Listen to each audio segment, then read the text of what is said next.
Very very good evening to all of you. मैं Vijay sir आपके अपने YouTube channel Saksham career classes में आपका स्वागत करता हूं। और बताइए आप लोग कैसे हैं। मैं आशा करता हूं आप सभी बिल्कुल स्वस्थ होंगे, मस्त होंगे, व्यस्त होंगे। तो बिल्कुल स्वस्थ रहिए, मस्त रहिए, व्यस्त रहिए, लेकिन हमारा वीडियो देखते रहिए और दूसरे को भी दिखाते रहिए।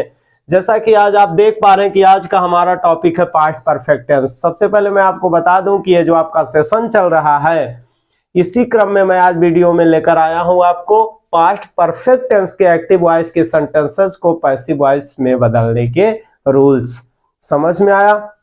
जैसा कि आपको पता है, इसके पहले मैं इसके प्रेजेंट और पास्ट के कुछ टेंसेस के बारे में मैं बता चुका हूं कि अगर एक्टिव वॉइस का सेंटेंस है तो उसे पैसिव वॉइस में कैसे बदलते हैं। इसी क्रम में मैं आज आपके लिए लेकर आ चला गया हूं इस वीडियो में कि अगर कोई पास्ट परफेक्ट टेंस का एक्टिव वॉइस का सेंटेंस है उसे आप पैसिव वॉइस में कैसे बदलेंगे। जी हाँ दोस्तों, जैसा कि आप देख पा रहे हैं आज का हमारा टॉपिक है पास्ट परफेक्ट टेंस। आज हम इस वीडियो में सीखने वाले हैं कि अगर कोई पास्ट परफेक्ट टेंस का सेंटेंस है, एक्टिव वॉइस में है, तो उसे आप पैसिव वॉइस में कैसे बदलेंगे। तो बिना आपका टाइम वेस्ट किए चलते हैं सीधा सीधा अपने टॉपिक की ओर। जैसा कि आप देख पा रहे हैं पास्ट परफेक्ट टेंस आज का आपका टॉपिक है क्या, पास्ट परफेक्ट टेंस। तो जैसा कि मैंने हर वीडियो में आपको बताया, इस वीडियो में भी मैं बता रहा हूं कि कोई भी सेंटेंस को अगर आपको पैसिव वॉइस में बदलना है तो सबसे पहले आपको सेंटेंस को पहचानना पड़ेगा कि सेंटेंस आपका है किस टेंस में। सबसे पहले आपको यही करना पड़ेगा कि सेंटेंस की पहचान करना पड़ेगा कि जिस सेंटेंस को आपको पैसिव वॉइस में बदलना है वह सेंटेंस है किस टेंस में। समझ में आया। तो सबसे पहले हम ये जान लेते हैं कि अगर कोई पास्ट परफेक्ट टेंस का सेंटेंस हो, अगर कोई पास्ट परफेक्ट टेंस का सेंटेंस हो तो उसका एक्टिव वॉइस में हमें क्या मिलेगा। जी हाँ दोस्तों, बिल्कुल सही। तो सबसे पहले अगर आपको कहीं पर भी हैड के साथ थर्ड फॉर्म मिला, हैड के साथ अगर थर्ड फॉर्म दिख जाए तो तुरंत आप बता दीजिएगा वह सेंटेंस किस टेंस में है, पास्ट परफेक्ट टेंस में है। बात समझ में आई। यानी कहीं पर भी अगर आपको हैड के साथ मेन वर्ब का थर्ड फॉर्म दिख जाए तो बिना देर किए हुए तुरंत बताइएगा कि वह सेंटेंस है आपका पास्ट परफेक्ट टेंस में है। और उसका पैसिव वॉइस में बदलने के लिए आपको कुछ भी घबराने की जरूरत नहीं, कुछ भी करने की जरूरत नहीं है, थोड़ा सा माइंड को कंसंट्रेट करने की जरूरत है। अगर आप वीडियो के अंत तक बने रह गए तो मेरी गारंटी है आपको पैसिव वॉइस बनाने में कभी भी कोई समस्या नहीं होने वाली है। तो सबसे पहले जब भी आप पैसिव वॉइस बनाएंगे, मैं हजारों बार आपसे बता चुका हूं, जब भी आपको एक्टिव वॉइस से पैसिव वॉइस में बदलना हो तो सबसे पहला काम आपको करना है कि सब्जेक्ट को ऑब्जेक्ट बना देना है। समझ में आया ना। यानी सब्जेक्ट को ऑब्जेक्ट बना देना है और ऑब्जेक्ट को सब्जेक्ट बना देना है। यानी सबसे पहले ढूंढना है ऑब्जेक्ट को। सबसे पहले किसे ढूंढना है, ऑब्जेक्ट को। अब इसमें बात करें ही हैड सीन अ टाइगर, तो अगर यहां पर ऑब्जेक्ट की बात की जाए तो इस सेंटेंसेस में आपका ऑब्जेक्ट इस सेंटेंस में क्या है, अ टाइगर। क्या हो गया, आ टाइगर। बात समझ में आई। सबसे पहले हमें ऑब्जेक्ट ढूंढना है, यानी जो पुराना ऑब्जेक्ट होगा वो नया सब्जेक्ट होगा। गड़बड़ाइएगा मत, जरा सा भी कंफ्यूज मत होइएगा। जो पुराना आपका ऑब्जेक्ट था वो नया आपका क्या हो जाएगा, सब्जेक्ट हो जाएगा। आ टाइगर। आफ्टर दैट क्या लगाएंगे, हैड। Uh tiger had. फिर क्या लगा देना है, बीन। बिल्कुल आप तुरंत जस्ट मिनट में आप करके बताएंगे पैसिव वॉइस। तो आपने लिख दिया ऑब्जेक्ट, फिर लगा दिया हेड। यहां पर सबसे अच्छी बात यह है दोस्तों कि आपको कुछ भी दिमाग लगाने की जरूरत नहीं है कि अगर सिंगुलर नंबर है तब हमें हेल्पिंग वर्ब क्या लगाना है, प्लूरल नंबर है तब हमें हेल्पिंग वर्ब क्या लगाना है।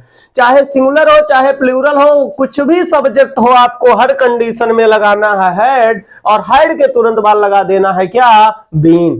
बात समझ में आई। तो यहां पर हो गया tiger had been, other word तो है नहीं। फिर आप क्या लगा दोगे, बाई। उसके बाद आपका सब्जेक्ट है ही, और मैंने कहा कि ऑब्जेक्ट को सब्जेक्ट, सब्जेक्ट को ऑब्जेक्ट। तो जब ही को ऑब्जेक्टिव केस में लाओगे तो ही का क्या हो जाएगा, हिम हो जाएगा। ही का क्या हो जाएगा, हिम हो जाएगा। बात समझ में आई ना। यानी he had seen a tiger, जिसका पैसिव वॉइस हो गया a tiger had been seen by him. Very good. चलिए इसी तरह से हम नेक्स्ट एग्जांपल भी देख लेते हैं ताकि हमें कोई कंफ्यूजन ना हो। जैसा कि आप देख रहे हैं, you had taught me, you had taught me. तो सबसे पहले यानी सबसे पहले आपको ढूंढना क्या है, ऑब्जेक्ट। तो अगर ऑब्जेक्ट की बात की जाती है तो इस सेंटेंस में ऑब्जेक्ट क्या है, मी।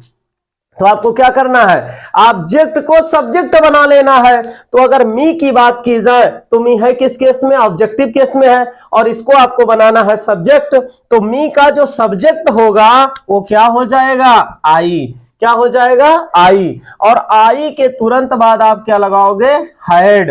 आई के बाद क्या लगाओगे, हैड। और हैड के तुरंत बाद लगा दोगे क्या, बीन। I had been. उसके बाद क्या लगा दोगे, टाट। अब यहां पर आपको थर्ड फॉर्म ढूंढने की जरूरत नहीं है, क्योंकि आपके अगर एक्टिव वॉइस की बात की जाए तो एक्टिव वॉइस में भी थर्ड फॉर्म मिलने वाला है, और पैसिव वॉइस की बात की जाए तो पैसिव वॉइस में भी थर्ड फॉर्म मिलेगा। तो आपको थर्ड फॉर्म खोजने की कोई जरूरत नहीं है। तो आई हैड बीन टॉट।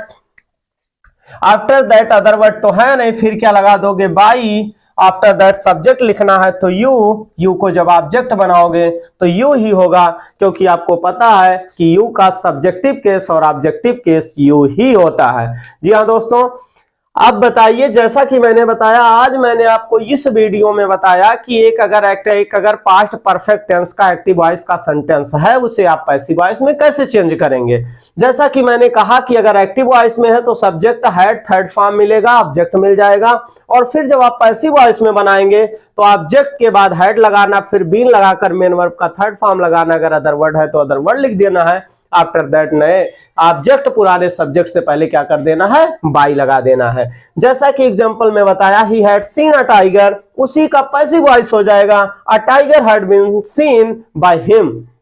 यहां पर एक्टिव वॉइस की बात की गई, यू हैड टॉट मी, तो इसका पैसिव वॉइस क्या हो जाएगा, I had been taught by you. जी हाँ दोस्तों, अगर आपको वीडियो समझ में आया होगा, वीडियो अच्छी लगी होगी तो वीडियो को लाइक करना मत भूलिएगा। अगर आप हमारे चैनल पर नए हैं तो चैनल को सब्सक्राइब कर लीजिएगा, बेल आइकन को प्रेस करना मत भूलिएगा। So very very thanks for watching, thank you very much.